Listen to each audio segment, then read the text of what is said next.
Кайрылуу күн әріптестер, Алматы қаласының өңірлік коммуникациялар қызметі өз жұмысын бастайды. Бүгін біз Алматы қаласы бойынша сауда және тұтынушылардың құқықтарын қорғау департаментінің 2024 жылғы 5 айдағы қызметінің қорытындысы туралы айтатын боламыз. Бүгінгі біздің құрметті спикерлерімізбен таныс болыңыздар. Әбдиев Нұрлан Берікұлы, Қазақстан Республикасының сауда және интеграция министрлігінің Алматы қаласы бойынша сауда және тұтынушылардың құқықтарын қорғау департаменті басшысының орынбасары. Пермағамбетова Бақыт Сұлтанбековна, Фемида қалалық тұтынушылардың құқықтарын қорғау орталық қоғамдық ұйымының төрағасы. Абдулхаирова Лера Заировна, Фемида қалалық тұтынушылардың құқықтарын қорғау орталық қоғамдық ұйымының заңгері. Қош келдіңіздер. Бірінші сөз тізгіні өзіңізде, Нұрлан Берікұлы. Сәлеметсіздер, рахмет сөздеріңізді беру үшін. Здравствуйте, уважаемые участники сегодняшнего брифинга.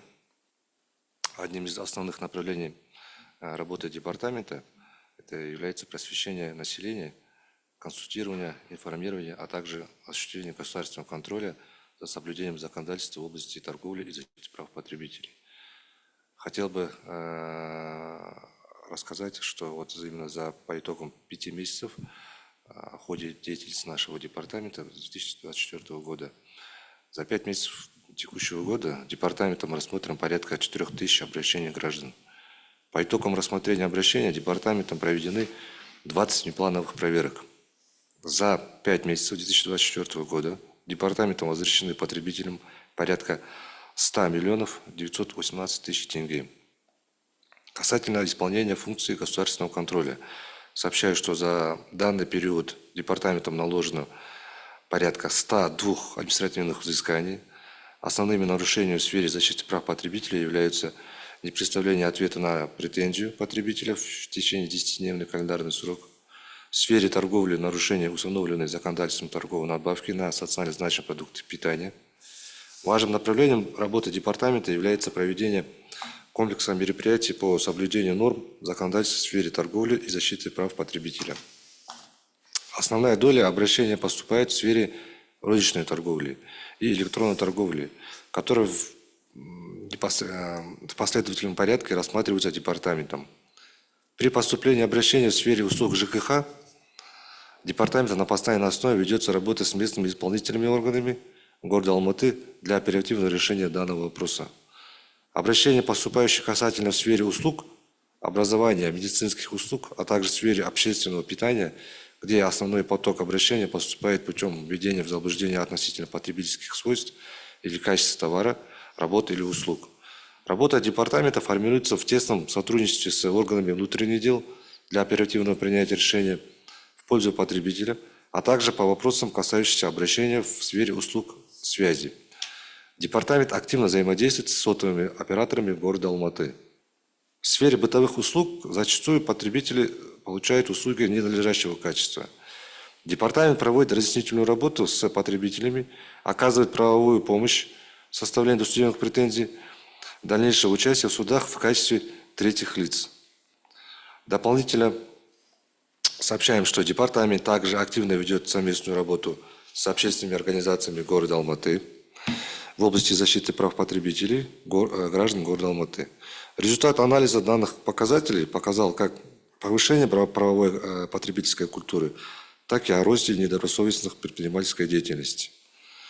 В рамках социального проекта «Сапалы Унум» для установления соответствия качества безопасности пищевых продуктов общественными организациями города Алматы были закуплены порядка 19 наименований продукции зарубежных производителей, а также и направлены были на проведение экспертизы в испытательную лабораторию пищевой продукции.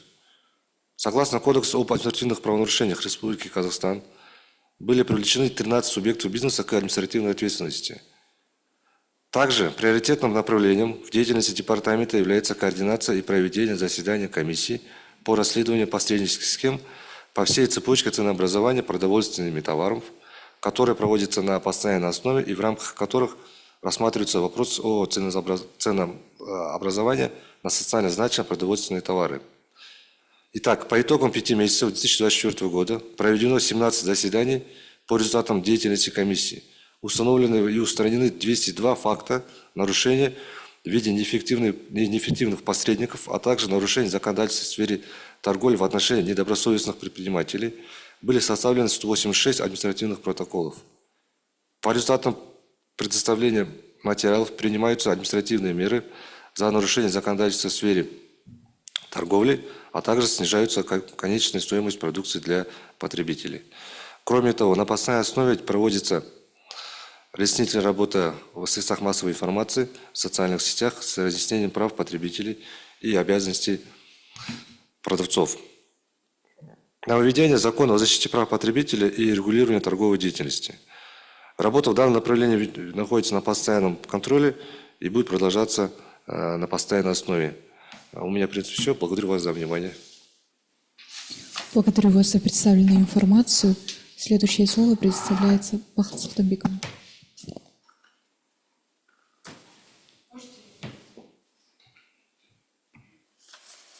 Құрметті әріптестер, біз 1999 жылдан бастап қалалық тұтынушылар құқығын қорғау орталық фемида Алматы қаласы бойынша тұтынушылардың арыз шағымын қабылдап құқықтық көмек көрсетіп келеді.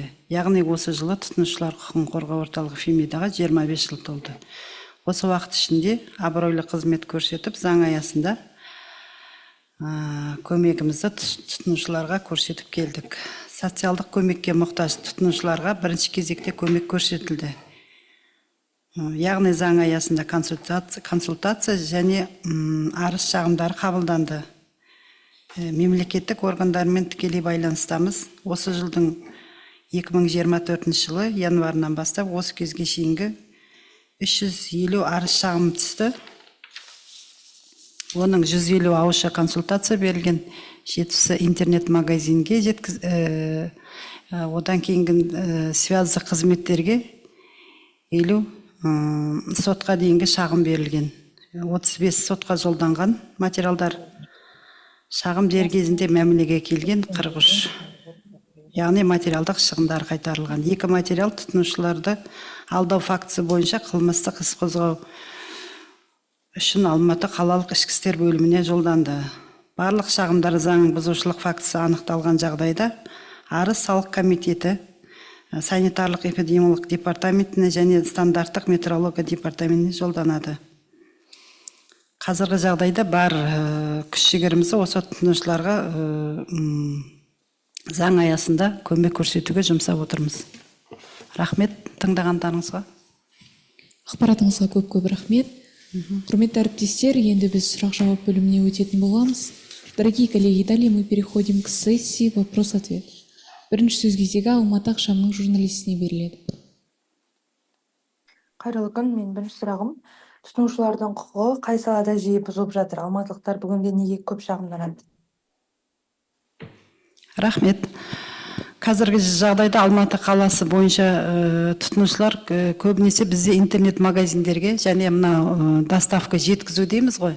Бұл доставканың да товар жеткізу, жаңағы тамақ жеткізу бойынша, сосын мына байланыс операторларына көп шағым түседі бізде. Сапасына байланысты. Жақсы, екінші сұрағым, алматылықтар мемлекеттік органға әдеттен шағымдармен хабарласқан жағдайда қалай шеше аласыздар? Рахмет. Так, енді бізде тұтынушылардан бізде жаңағы әдеттен тыс шағымдар келеді. Бізде енді мысалы бір жағдайда айтатын болсақ, бізде мысалы полуфабрикат дейміз ғой, жаңағы сол кезде мысалы пенмендер бізде 1 килограмм болатын болса, кейбір кісілер өздерінің жағдайына байланса соны 200 грамм қылып шығарса екен, или 500 грамм қылып шығарса екен деп сондай бізге келеді. Және де мысалы мынау алынған товарларды бір күн пайдаланып ертесіне өткізгісі келеді. Осындай жағдайларда біз енді біз ол кісілерге жаңағы түсіндіру жұмыстарын жүргіземіз. Бұл жағдайда бұл заңға қайшы келгендіктен біз ол кісілердің арыз шағымын қабылдамаймыз. Жақсы, рахмет. Спасибо за вопрос. Следующее слово предоставляется журналисту Информбюро КИЗ. Добрый день, мой первый вопрос. Есть реальная история читателя. Девушка получила ожог после процедуры на брови в салоне красоты.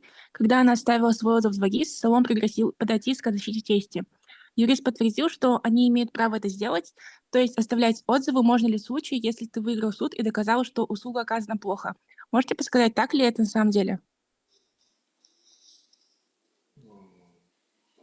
Я извиняюсь, вопрос немного непонятен был. Можете повторить?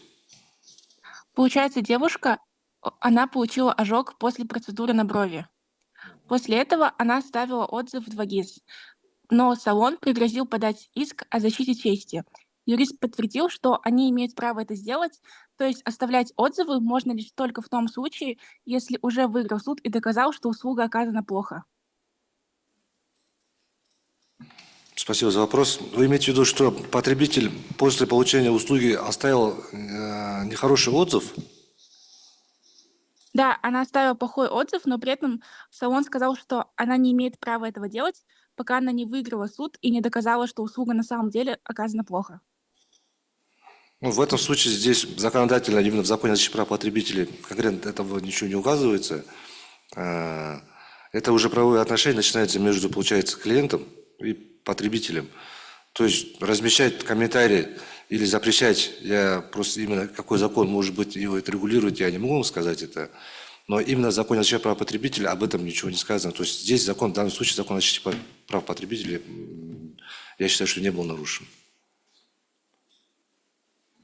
То есть у них есть право оставлять негативные комментарии в любом случае. Я считаю, что их в этом никто не может запрещать. Мгм. Возможно, у других спикеров тоже есть, у юристов, представителей ответ на этот вопрос. По данному вопросу я бы хотела пояснить, прежде чем оставлять комментарии, отзывы в интернете, действительно нужно пройти судебную врачебную экспертизу, и только после решения суда, когда действительно будет сам факт того, что это действительно ожог, нанесенный косметологическим центром, действительно ожоги, результаты некачественно проведенной процедуры, тогда действительно можно оставлять комментарии. А просто так, естественно, как бы тот, кто оказывает услуги, может подать в суд за как бы свою деловую репутацию. Да, честь и достоинство. Только по решениям суда. И по решению суда, действительно. Спасибо большое. И мой второй вопрос. Со стороны казахстанцев было много жалоб на так называемые массажные накидки. Есть ли сейчас какой-то похожий товар на рынке, на который ведутся люди? Вопрос непонятен. Можно более как бы четче сказать? Просто очень плохо слышно. Со стороны казахстанцев было много жалоб на так называемые массажные накидки. То есть, когда покупали за очень большие суммы, за 1 000 000 тенге. Возможно, сейчас есть какой-то похожий товар, на который люди ведутся. Ну, да, конечно, поступают. Очень много таких заявлений, когда предлагают массажные накидки, какую-то посуду по завышенным ценам. Но у потребителя есть право обратиться с досудебной претензией и осуществить возврат в течение 14 дней надлежащего качества. То есть этот как бы вопрос в рамках закона всегда разрешается. Хорошо, спасибо. Спасибо вам. Также на нашу конференцию аккредитовал журналист газеты «Караван КЗ».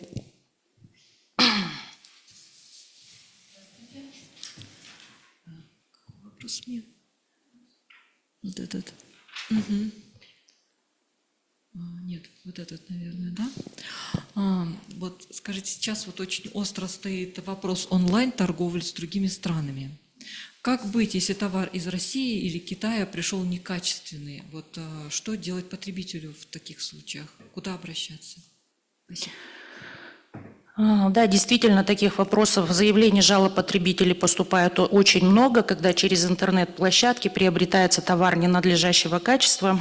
По данному, как говорится, по таким заявлениям хотим пояснить, что потребитель имеет право всегда обратиться к торговой площадке, то есть пункт выдачи товара. Это Валберис, Озон, и непосредственно они осуществляют возврат денежных средств и возврат товара.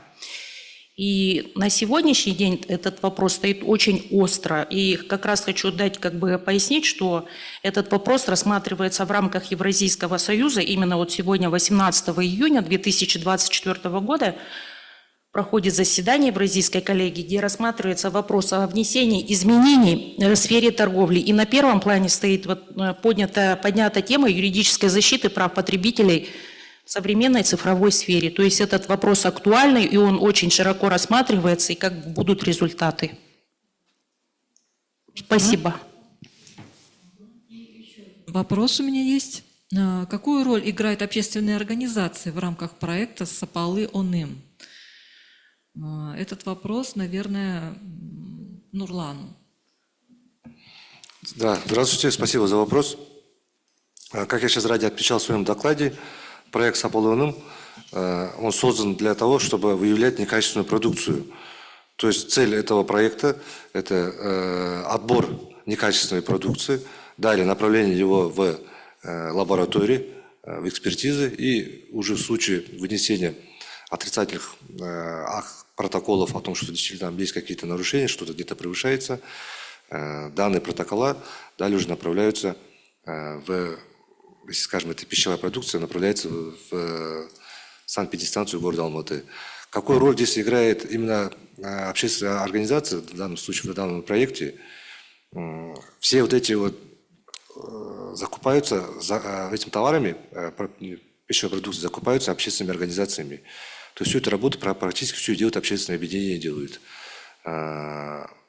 Они закупают данный товар, они этот товар потом далее уже совместно, то есть закупается этот товар с лабораториями и сдается в лаборатории, и в дальнейшем уже в случае, уже, как я сейчас ранее говорил, если будет подтверждаться, что товар некачественный, эти протокола также общественными организациями направляются в санэпидстанцию города Алматы, где далее уже санэпидстанция города Алматы, соответственно, проводит проверки и привлекает к административной ответственности и, в принципе, добивается того, чтобы убрать этих данных некачественных товаров с прилавков города нашего Алматы. Спасибо за данный ответ. Очередное слово предоставляется журналисту «Вечерней Алматы». Добрый день, меня слышно, да? Да, здравствуйте, слышно вас. Ага, здравствуйте. У меня вот следующие два вопроса. Первый. Недавно был случай, когда мужчина купил машину в автосалоне, а через 3 месяца оказалось, что двигатель неисправный. Автосалон отказался устранить недостатки, отправил покупателя к изготовителю, который находится в Корее. Насколько это правомерно? Скажите, пожалуйста. Да, спасибо, здравствуйте еще за вопрос. В данном случае я бы хотел пояснить, что продавцом автомашины является автосалон. То есть автосалон, соответственно, приобретает эту машину у завода-изготовителя, то есть в данном случае, скажем, в Корее. Но машина, когда приходит сюда, соответственно, эту машину уже продает. То есть сам потребитель покупает фактически у продавца. За качество данного автотранспортного средства несет ответственность продавец. Ну, в данном случае это является автосалон. То есть для того, чтобы определить, действительно ли это было заводским браком там, или механическим повреждением, то есть или самим потребителем было допущено, для этого, соответственно, нужно, согласно закону о защите прав потребителя, есть 30 статья, где товар ненадлежащего качества попадает под гарантийный случай. То есть автосалон, соответственно, предоставляет гарантию. По данной гарантии потребитель, продавец обязан произвести диагностику данного автотранспортного средства, установить причину неисправности. В случае, если будет подтверждаться, что это заводской брак, продавец обязан, еще раз подчеркиваю, или возместить деньги за данный автотранспорт, или вернуть деньги, или поменять его на аналогичный товар, или же его исправить. Но опять-таки, вот эти все 3 момента, это уже идет автосалон должен предложить потребителю. То есть я могу вам, вот сейчас предлагаю поменять запчасть, то есть я сейчас отправлю эту запчасть в ту же Корею, к заводу-изготовителю, как она придет, мы ее поменяем. Или же вам предоставить сейчас другое автотранспортное средство, аналогичное, новое, или же вернуть вам деньги. То есть в большинстве случаев это право автосалон не предоставляет потребителю, чем самым нарушает закон о защите прав потребителей.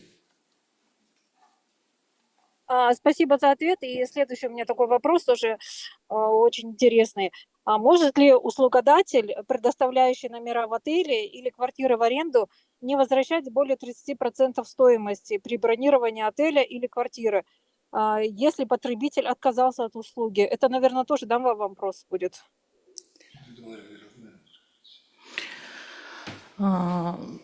30% данный вопрос и потребителю вообще должна быть предоставлена полная своевременная, именно своевременная достоверная информация о всех, как говорится, нюансах.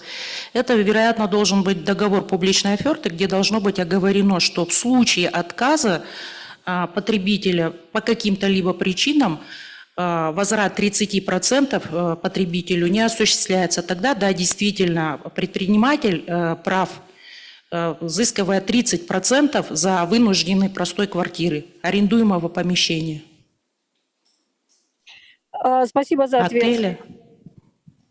Құрметті әріптестер, осымен сұрақтарыңыз тәмам болса, біз жұмысымызды аяқтаймыз. Дорогие коллеги, спасибо за участие в пресс-конференции. На этом мы завершаем наш прямой эфир. Спасибо. Спасибо, до свидания. До свидания.